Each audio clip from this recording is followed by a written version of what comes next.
नमस्कार, आप देख रहे हैं टाइम्स ऑफ उत्तरांचल। मैं तनुश्री उप्रेती स्वागत करती हूं आपका आज के इस बुलेटिन में। शुरुआत करेंगे मुख्य सुर्खियों के साथ। शांति की राह पर बातचीत, ज़ेलेंस्की ने पीएम मोदी से मांगा सहयोग। राहुल पर अलग राय देना मंत्री को पड़ा भारी, सीएम सिद्धरमैया ने मांगा इस्तीफा। पाकिस्तान की धमकी पर भारत का पलटवार, विदेश मंत्रालय ने बताया गैर जिम्मेदाराना। एलएसी के पास चीन की नई चाल, लगभग 13 अरब डॉलर से बनाएगा रेल लिंक। अडानी पावर से एलएनटी को 15,000 करोड़ का मेगा ऑर्डर। अब खबरें विस्तार से।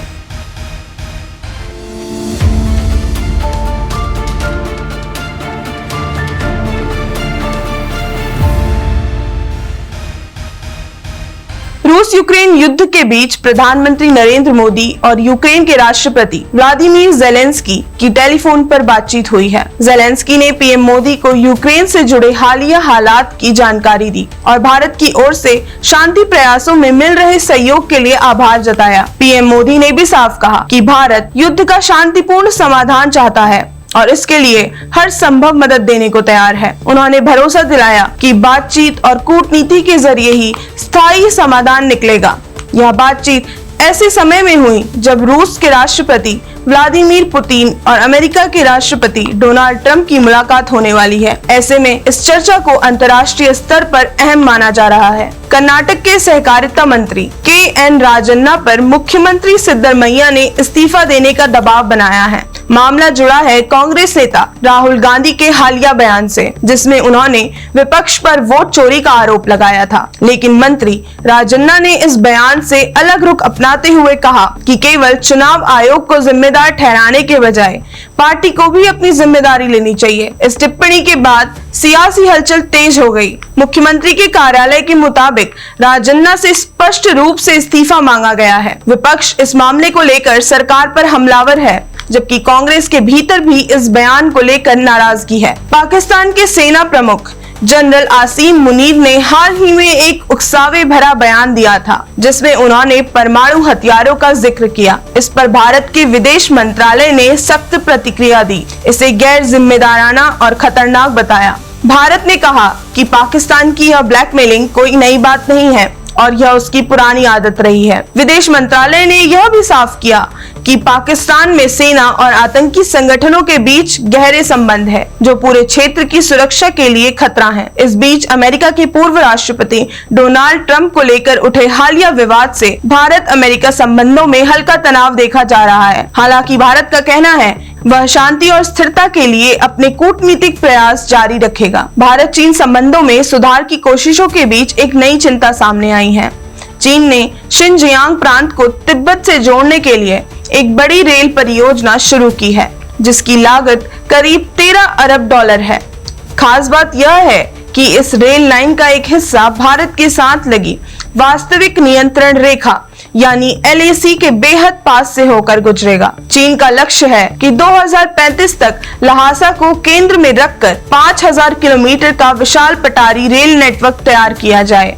इस परियोजना को लेकर भारत में रणनीतिक और सुरक्षा विशेषज्ञ चिंता जता रहे हैं, क्योंकि यह सीमा के नजदीक चीन की मौजूदगी और बुनियादी ढांचे को मजबूत करेगा। एलएनटी को अडानी समूह से एक अल्ट्रा मेगा ऑर्डर मिला है, जिसकी लागत 15,000 करोड़ रुपयों से अधिक बताई जा रही है। हालांकि एलएनटी ने कॉन्ट्रैक्ट की सटीक राशि का खुलासा नहीं किया, लेकिन कंपनी के वर्गीकरण के मुताबिक यह ऑर्डर 15,000 करोड़ से ऊपर का है। यह कॉन्ट्रैक्ट अडानी पावर ने दिया है, जो भारत का निजी क्षेत्र का सबसे बड़ा ताप विद्युत उत्पादक है। अडानी पावर की स्थापित क्षमता फिलहाल 18,000 मेगावाट से ज्यादा है। इस डील को भारतीय इंफ्रास्ट्रक्चर सेक्टर के लिए एक बड़ी उपलब्धि माना जा रहा है, क्योंकि इससे देश में ऊर्जा उत्पादन और पावर सेक्टर के विकास को मजबूती मिलेगी। टाइगर श्रॉफ और संजय दत्त स्टार बागी 4 का टीजर रिलीज हो गया है और इसे देखकर कमजोर दिल वालों की धड़कन तेज हो सकती है। टीजर में खून खराबा, तेज रफ्तार एक्शन सीन है। टाइगर श्रॉफ अपने दमदार एक्शन अवतार में नजर आ रहे हैं, वहीं संजय दत्त का इंटेंस लुक भी फैंस का ध्यान खींच रहा है। फिल्म में सोनम बाजवा और हरनाज संधू भी एक्शन मोड में दिख रही हैं, जहां वह दुश्मनों को बेखौफ अंदाज में मात देती नजर आ रही हैं। बागी 4 का यह टीजर साफ करता है कि फिल्म में हाई एक्शन और थ्रिल का भरपूर तड़का देखने को मिलेगा। अमेरिकी टैरिफ पॉलिसी को लेकर एक नई रिपोर्ट में गंभीर असर की चेतावनी दी गई है। रियलिटी कंसल्टेंट एनआरएक के अनुसार अमेरिका के द्वारा लगाए गए टैरिफ का सीधा असर छोटे व्यवसायों यानी एमएसएमई सेक्टर पर पड़ेगा। यह वही सेक्टर है जो अमेरिका को निर्यात होने वाले माल का बड़ा हिस्सा तैयार करता है। टैरिफ बढ़ने से इन उत्पादों की कीमत बढ़ेगी और उनकी प्रतिस्पर्धा कम हो जाएगी। रिपोर्ट में कहा गया है कि छोटे व्यवसायों की आय में कमी आने से उनके कर्मचारियों की कमाई भी प्रभावित होगी। इसका असर रियल एस्टेट सेक्टर, खासकर किफायती घरों की बिक्री पर पड़ सकता है। कोरोना महामारी के बाद से ही किफायती घरों की बिक्री में गिरावट दर्ज की जा रही है और अगर टैरिफ का असर लंबा चला तो यह सेक्टर और कमजोर हो सकता है। रिपोर्ट का संदेश साफ है, अमेरिकी टैरिफ न केवल व्यापार को प्रभावित करेगा बल्कि आम लोगों के रोजगार और घर खरीदने के सपनों पर भी असर डाल सकता है। आईपीएल के बाद से ही क्रिकेट से दूर दोनों दिग्गज अचानक सुर्खियों में हैं। अक्टूबर में ऑस्ट्रेलिया के खिलाफ होने वाली वनडे सीरीज रोहित और विराट की इंटरनेशनल वनडे करियर की आखिरी सीरीज हो सकती है। इन चर्चाओं के बीच एक आंकड़ा भी सामने आया जिसके अनुसार रोहित शर्मा भारत के सबसे सफल वनडे कप्तान बन चुके हैं। जीत के मामले में उन्होंने एमएस धोनी और विराट कोहली को भी पीछे छोड़ दिया है। बिहार मतदाता सूची में कथित वोट चोरी के आरोप को लेकर देश की राजनीति में नया बवाल खड़ा हो गया है। विपक्षी सांसदों ने इस मुद्दे पर सरकार को घेरा और चुनाव आयोग तक मार्च निकाला।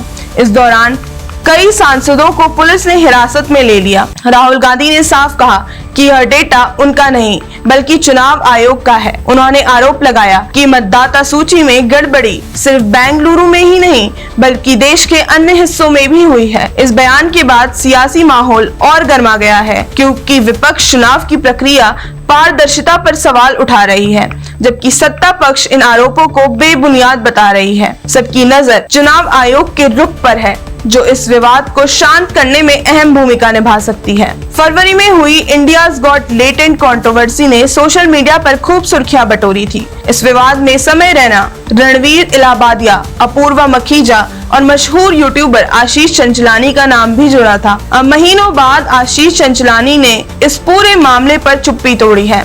उन्होंने खुलकर कहा कि विवाद में कही गई बातें बेवजह बढ़ाई गई, कुछ बयान बिना सोचे समझे दिए गए हैं। आशीष ने रणवीर इलाहाबादिया पर इशारों में कहा कि वह कभी कभी बिना सोचे कुछ भी बोल देते हैं जिससे हालात बिगड़ जाते हैं। आशीष ने यह भी साफ किया कि उनका किसी से निजी विवाद नहीं है लेकिन गलतफहमियों को खत्म करना जरूरी था। आज के बुलेटिन में इतना ही। ऐसी ही खबरों का सिलसिला जारी रखने के लिए देखते रहिए टाइम्स ऑफ उत्तरांचल। धन्यवाद।